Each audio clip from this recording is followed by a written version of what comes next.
આ સાથે ફરીથી આપ સર્વેને અપીલ કરવામાં આવે છે કે જે લોકોને ભોજન ગ્રહણ કરવાનું બાકી છે લોક સાહિત્યની મોજ કરવામાં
બહુ બહુ ધન્યવાદ. બધા જમી લેજો, બધા જમી લેજો.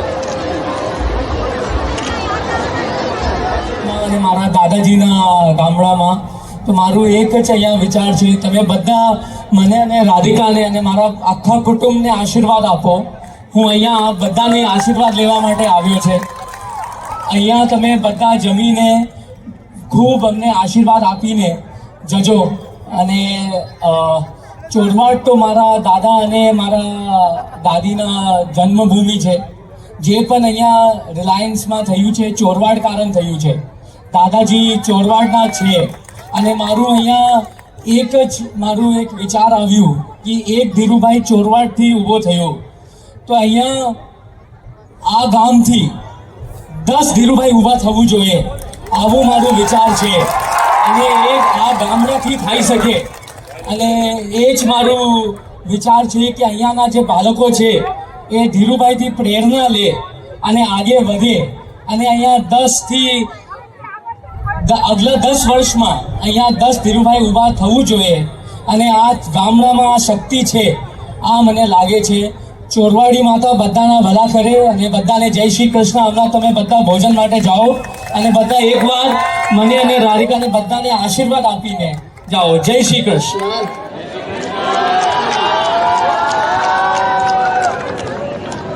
આજનો દિવસ અમારા માટે અને અમારા ગામના લોકો માટે ખૂબ જ આનંદનો દિવસ છે.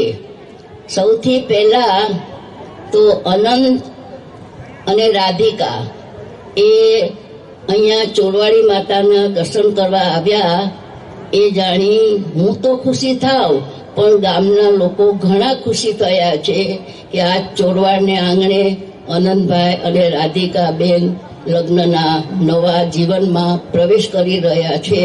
અને અત્રે સૌથી પહેલા ચોરવાડી માતાજીના દર્શન કરવા આવ્યા છે. હવે તમને બધાને ખબર છે કે મારું અને ધીરુભાઈનું લગ્ન ચોરવાડમાં થયેલું અને આજ કરતાં 70 વર્ષ થઈ ગયા. અને આજે અમારા લગ્ન જીવનનો દિવસ છે. કોઇન્સિડન્ટલી 12મી માર્ચ. અને આજે માતાજીએ ચોરવાડના સર્વે આપણા કુટુંબીજનો કહીશ, ચોરવાડના માણસો નહીં, આ બધું અમારું એક કુટુંબ છે. અને કુટુંબીજનો અહીંયા પધાર્યા છે અને મને ખૂબ એનો આનંદ થાય છે.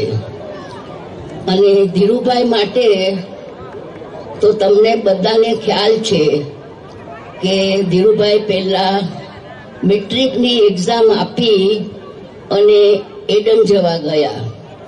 એડન ગયા ત્યાં એમનું રિઝલ્ટ આવ્યું કે તમે પાસ થઈ ગયા છો, એમ એમના બાપુજીએ મેસેજ મોકલાવ્યો.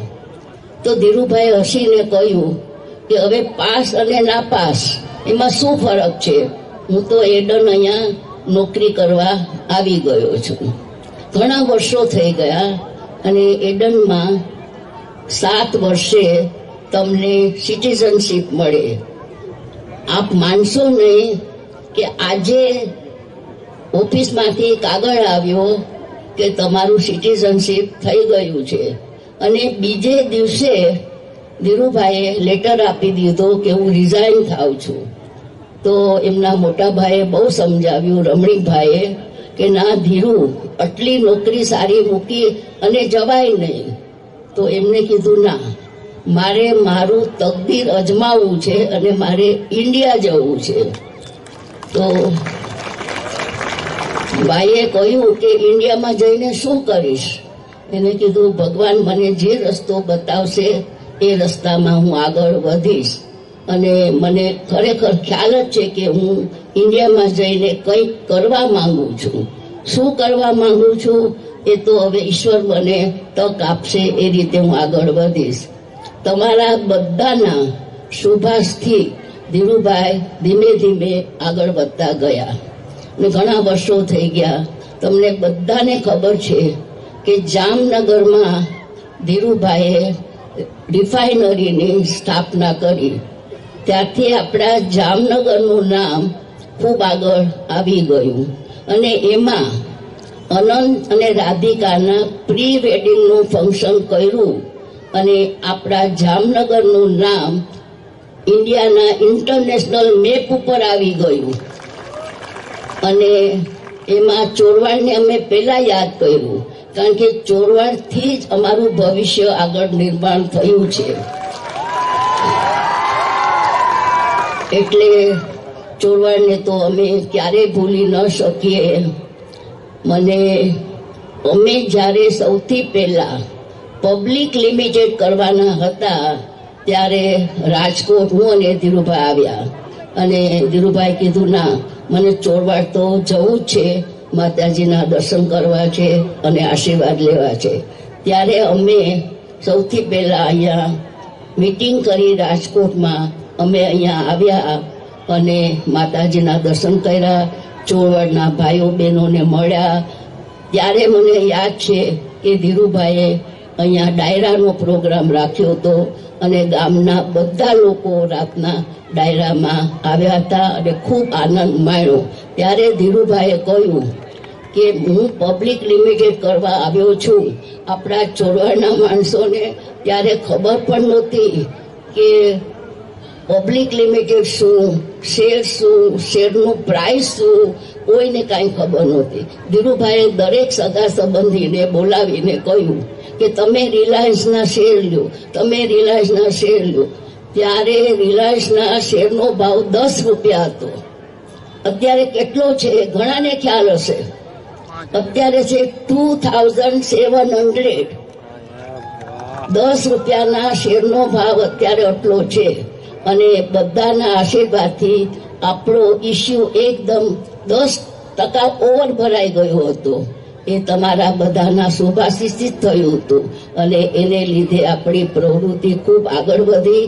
અને અત્યારે ધીરુભાઈએ તો દેશમાં ડંકો વગાડ્યો છે, પણ એ ડંકો વગાડનાર અને સાચવનાર છે અત્યારે મુકેશભાઈ. અને આપને ખબર હશે કે ધીરુભાઈએ 1 રિફાઇનરી નાખી, પણ મુકેશભાઈએ 3 નાખી. એટલે બાપ કરતા બેટા સવાયા હોય તો માતાને તો ગર્વ જ થાય ને. અને એમાં અત્યારે અનંત આખી રિફાઇનરીનું સંચાલન કરી રહ્યો છે, અને જામનગર એમના માટે ખૂબ જ પ્રિય છે કે એ જામનગરમાં વધારે ખુશ રહે છે, અને બધું જ કામકાજ રિલાયન્સ રિફાઇનરીનું અનંત અત્યારે સંભાળી રહ્યા છે.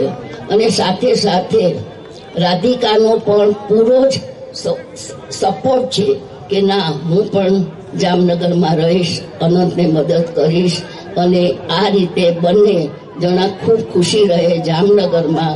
અને હજુ પણ છે એના કરતાં એમના બિઝનેસને ખૂબ આગળ વધારે, અને આપણને ચોરવાડની પ્રજાને, જામનગરની પ્રજાને ખૂબ ખૂબ લાભ મળતો રહે એવી મારી શુભકામના છે. આજે તમે અહીંયા પધાર્યા છો બધા આપણા ચોરવાડ ગામના આજુબાજુના, તો બધા જમીને જજો, કારણ કે અમને બહુ ખુશી થશે કે આપ સૌ અહીંયા જમીને જાઓ. આનંદ કરો. પછી ડાયરાનો પ્રોગ્રામ છે, એમાં પણ આવવું હોય તો આવી શકો છો. અને આપણા ચોરવાડ ગામની ખૂબ ખૂબ આબરૂ આગળ વધે, નામ આગળ વધે એવી હું માતાજીને અને શ્રીનાથજીને પ્રાર્થના કરું છું. જય શ્રી કૃષ્ણ.